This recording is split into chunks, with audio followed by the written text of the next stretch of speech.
ಬೆಳ್ಳನೆ ಓಲೆಯ ಹೇಗೆ ನಾ ಓದಲಿ ಇದು ಓದು ಓಲೆಯಲ್ಲ ಬರೆದುಕೋ ನನ್ನ ಜೀವನದಲ್ಲಿ ಎಂದುಕೋ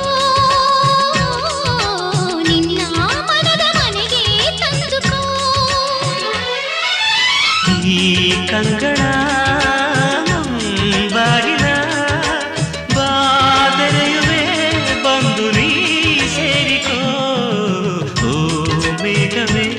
ಮೇಘವೇ ವಂದನೆ ಸಂಧಾನದ ಪಾತ್ರಕ್ಕೆ ವಂದನೆ